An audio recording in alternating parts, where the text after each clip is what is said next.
প্রিয় শিক্ষার্থীবৃন্দ, শুভেচ্ছা রইল সবার প্রতি। আশা করছি সবাই ভালো আছো। আজকের অনলাইন ক্লাসে তোমাদেরকে স্বাগত। আমি মোহাম্মদ সালাউদ্দিন, প্রভাষক পদার্থবিজ্ঞান, সাফা মুতালেব কলেজ, চট্টগ্রাম। প্রিয় শিক্ষার্থীবৃন্দ, আমরা আজকে আলোচনা করব পদার্থবিজ্ঞান প্রথম পত্র অধ্যায় 1 ভৌত জগৎ ও পরিমাপ সম্পর্কে। প্রিয় শিক্ষার্থীবৃন্দ, আমরা জানি সৃষ্টির মধ্যে যা কিছু আছে সবকিছু নিয়েই ভৌত জগৎ।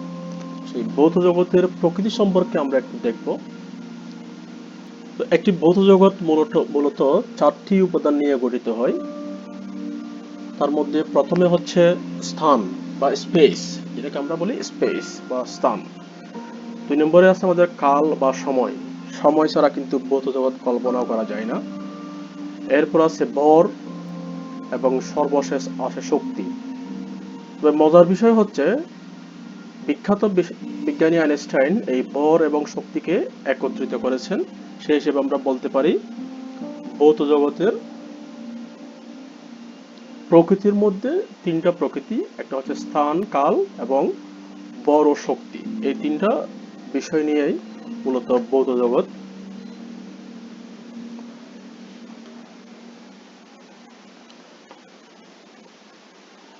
আমরা দেখি প্রথমেই আমাদের আসবে পদার্থবিজ্ঞানের যে পরিসর অথবা পদার্থবিজ্ঞানের যে কন্ট্রিবিউশন, সেগুলো আমরা দেখব। পদার্থবিজ্ঞানের বিষয়গুলো প্রথমে আছে আমাদের জেনারেল ফিজিক্স বা সাধারণ পদার্থবিজ্ঞান। এরপর আছে হিট বা তাপবিজ্ঞান। এরপর আছে সাউন্ড বা শব্দবিজ্ঞান। এরপর আছে অপটিক্স বা আলোক বিজ্ঞান। এরপর আছে ম্যাগনেটিজম বা চৌম্বক বিদ্যা বা চুম্বক বিজ্ঞান। এরপর আছে ইলেকট্রিসিটি বা তড়িৎ বিজ্ঞান।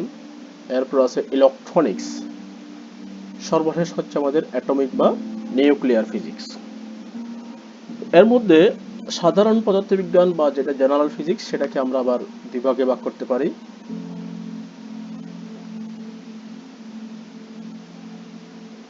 একটা হচ্ছে আমাদের বলবিদ্যা, আরেকটা হচ্ছে পদার্থের ধর্ম।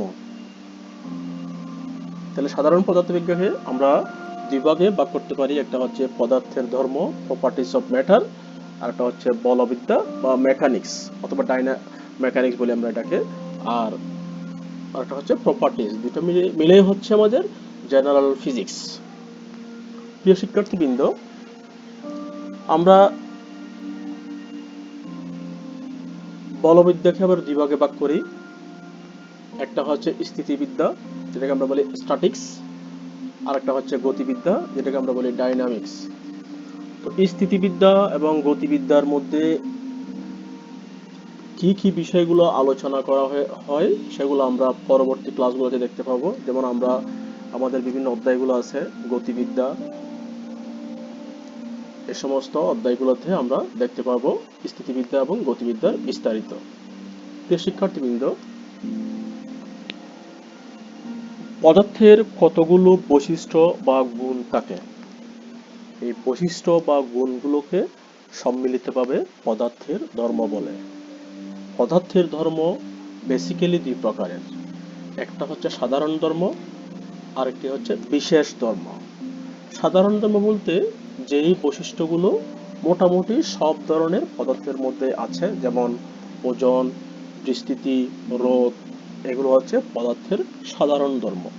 আর বিশেষ ধর্ম হচ্ছে কিছু কিছু স্পেশাল ধর্ম আছে যেগুলো সব পদার্থে থাকে না, আবার কিছু বিশেষ বিশেষ পদার্থের মধ্যে এগুলো থাকে। যেমন কঠিন পদার্থের মধ্যে স্থিতিস্থাপকতা বা দৃঢ়তা বা ভঙ্গুরতা, আবার তরল পদার্থের মধ্যে সান্দ্রতা, পৃষ্ঠটান, এগুলো হচ্ছে স্পেশাল ধর্ম অথবা স্পেশাল প্রপার্টিস অথবা বিশেষ ধর্ম। এগুলো সব পদার্থের মধ্যে থাকে না।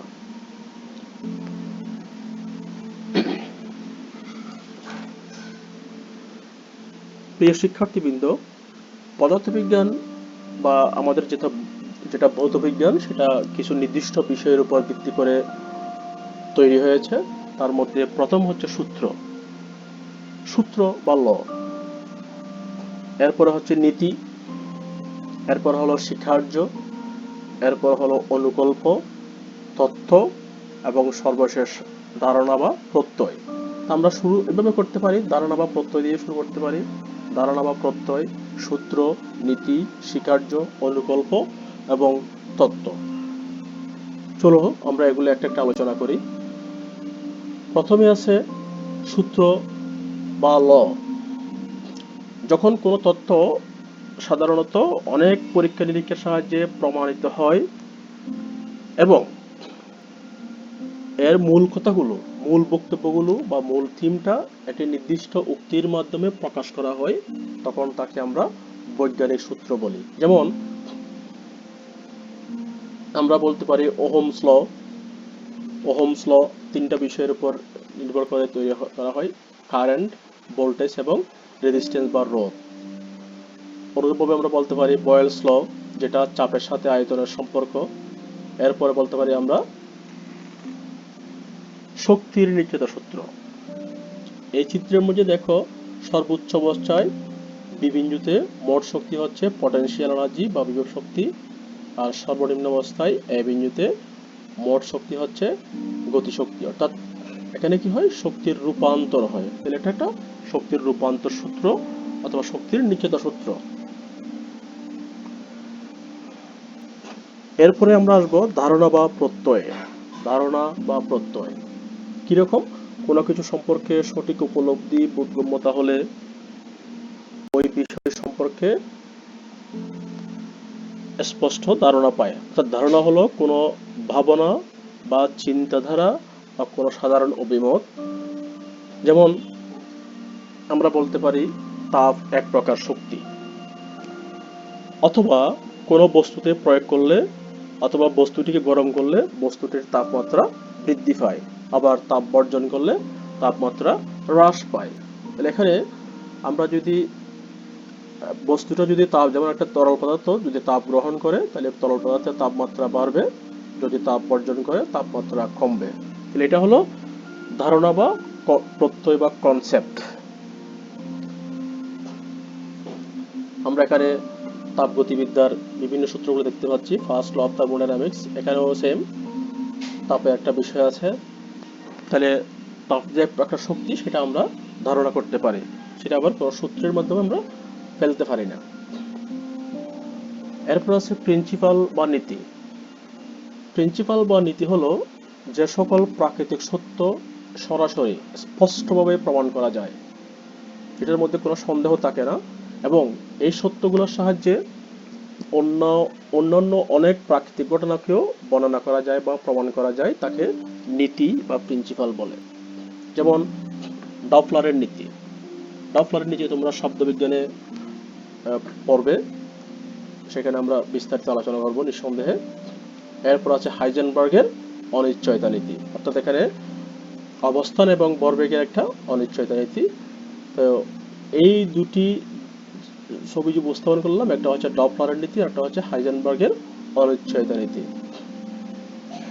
তাহলে এগুলোর সাহায্যে আমরা অন্যান্য বিষয়গুলো প্রমাণ করতে পারি। এরপরে আমাদের আসবে স্বীকার্য। স্বীকার্য কি? কোনো গাণিতিক মডেল অথবা সূত্র প্রতিষ্ঠা করার জন্য যদি কিছু পূর্ব শর্ত স্বীকার করে নেওয়া হয়, অর্থাৎ আগে থেকে কিছু কন্ডিশন আমরা মেনে নিব, তবে ওই পূর্ব শর্ত সমূহকে আমরা কি বলি? স্বীকার্য বলে। অর্থাৎ কোনো কিছু প্রমাণ করার জন্য আমরা আগে থেকে যে বিষয়গুলোকে মেনে নিই, সেই বিষয়গুলো হচ্ছে কি? স্বীকার্য। সাধারণত কোনো বৈজ্ঞানিক তত্ত্ব একটি সার্বিক বিবৃতি দিয়ে শুরু হয়, এটাকে আমরা স্বীকার্য বলে। যেমন বোরের স্বীকার্য, আমরা হাইড্রোজেন পরমাণু ক্ষেত্রে দেখি বোরের স্বীকার্য। বোরের পরমাণু মডেলের মধ্যে, অর্থাৎ বোরের পরমাণু মডেল মূলত দুটি স্বীকার্যের উপর ভিত্তি করে তৈরি হয়। এরপর আমরা দেখি আইনস্টাইনের স্বীকার্য, অর্থাৎ বিশেষ আপেক্ষিক তত্ত্ব। যে আইনস্টাইনের যে বিশেষ আপেক্ষিক তত্ত্ব আছে, সেই দুটি আপেক্ষিক তত্ত্ব, সেই আপেক্ষিক তত্ত্বটা মূলত দুটি স্বীকার্যের উপর ভিত্তি করে তৈরি। প্রথম স্বীকার্য হচ্ছে সকল প্রসঙ্গ ঘটামতে পদার্থবিজ্ঞানের সূত্রগুলো একই থাকবে। দ্বিতীয় স্বীকার্যটা হচ্ছে আলোর বেগ পর্যবেক্ষকের উপর নির্ভর করে না, আলোর বেগ স্বাধীন। The laws of physics are the same and can be stated in their simplest from in all inertial frames of reference. And the second postulate is the speed of light c is a constant independent of the relative motion of the source. Then আমাদের পরবর্তী বিষয় হবে অনুকল্প। অনুকল্প কি?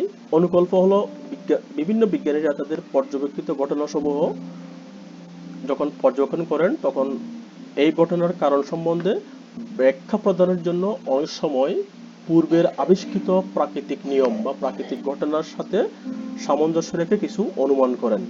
এই অনুমানগুলোই হলো প্রকল্প। তোমরা দেখতে পাচ্ছ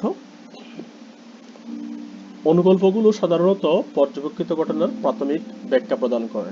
যেমন আমরা এখানে দেখতে পাচ্ছি কি অনুকল্পের মধ্যে প্রথমে আছে আমাদের যে চিত্রটা দেখা যাচ্ছে সেই চিত্রের মধ্যে অ্যাভোগাড্রোর প্রকল্প। অ্যাভোগাড্রোর প্রকল্প তোমরা 9-10 পড়েছো, অ্যাভোগাড্রো হাইপোথিসিস বা অ্যাভোগাড্রোর প্রকল্প। এরপরে আমাদের আছে তথ্য বা থিওরি। তথ্য বা থিওরি, তো থিওরি কি? পরীক্ষা নিরীক্ষা দ্বারা প্রমাণিত অনুকল্পকে থিওরি বা তত্ত্ব বলে। অনুকল্প ও নিয়মের সমন্বয়ে তত্ত্ব বা থিওরি প্রতিষ্ঠিত হয়। আবার একটা জিনিস মনে রাখবে, সকল সূত্রই তত্ত্ব, আবার সকল তত্ত্ব সূত্র নয়। সকল তত্ত্বই অনুকল্প, কিন্তু সকল অনুকল্প তত্ত্ব নয়। আমরা দেখতে পাচ্ছি একটা থিওরি, অর্থাৎ আইনস্টাইনের থিওরি E=mc²। তারপর আমাদের কোয়ান্টাম থিওরির চিত্র দেখতে পাচ্ছি। প্রথমটা হচ্ছে আপেক্ষিক তত্ত্ব, দ্বিতীয়টা হচ্ছে কোয়ান্টাম তত্ত্ব। তাহলে এই দুটি তত্ত্ব হলো এগুলো পরীক্ষা নিরীক্ষা দ্বারা প্রমাণিত অনুকল্প।